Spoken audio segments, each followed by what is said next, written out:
মাওলানা শাহিদুর রহমান, আপনি বলছিলেন যে মাহে রমজান মাসে, এই রোজার মাসে আমাদের করণীয় কি সেটা বলছিলেন আপনি।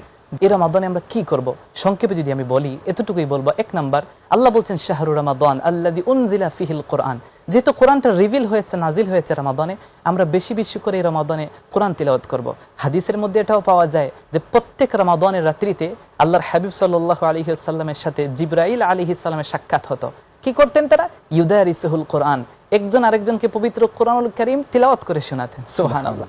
অন্য বর্ণনার মধ্যে এসেছে আল্লাহর হাবিব সাল্লাল্লাহু আলাইহি ওয়াসাল্লাম প্রতি রমাদানে এক খতম কোরআন পড়তেন। কিন্তু যেই রমাদানের পূর্বে আল্লাহর হাবিব সাল্লাল্লাহু আলাইহি ওয়াসাল্লামের ইন্তেকাল হয়ে গেল, ইন্তেকাল মুবারকের আগ মুহূর্তে যে রমাদানটা রাসূল পেয়েছিলেন, সেই রমাদানে রাসূল 2 খতম কোরআন করেছেন। সুবহানাল্লাহ।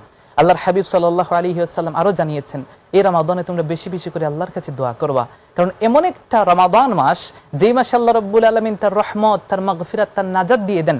হাদিসের মধ্যে এসেছে আউয়ালুহু রাহমা, প্রথম দশক আল্লাহ রহমত দিয়ে ভরপুর করে দেন, ওয়া আওসাতুহু মাগফিরাহ, মধ্য দশক আল্লাহ মাগফিরাত দেন, ক্ষমা দেন, ওয়া আখিরুহু ইতকুম মিনান নিরান, শেষ দশকে আল্লাহ জাহান্নাম থেকে মুক্তি দেন। আমরা যদি এই রমাদানের এই মুহূর্তগুলোতে আল্লাহর কাছে একটু কায়ামুনি বাক্যে একটু তাওবা করি, ইস্তেগফার করি, দোয়া করি, আল্লাহর হাবিব সাল্লাল্লাহু আলাইহি ওয়াসাল্লাম বলেছেন 3টি আমল আল্লাহ ফিরিয়ে দেন না। এর মধ্যে হতে একটা হচ্ছে কেউ যদি রমাদান পেয়ে আল্লাহর কাছে দোয়া করে, আল্লাহ তার দোয়া কখনো ফেরত দেন না। সুবহানাল্লাহ। এই রমাদানে আমরা আরেকটা আমল করব, বেশি খুশি করে আল্লাহ রাব্বুল আলামিনের জিকির করব। জিকির করলে কি হয়? এই অন্তরটা পরিষ্কার হয়ে যায়। আল্লাহ বলছেন ওয়াজকুরুল্লাহা যিকরান কাসীরা, বেশি বেশি করে আল্লাহ পাকের জিকির করো। এই জিকির করলে কি হবে? মানুষের অন্তরের মধ্যে, হাদিসের মধ্যে এসেছে, শয়তান বসবাস করে। যখন একজন বান্দা যাকারা বেশি বেশি জিকির করে, এটা কিন্তু শয়তান বের হয়ে দৌড়ে চলে যায়।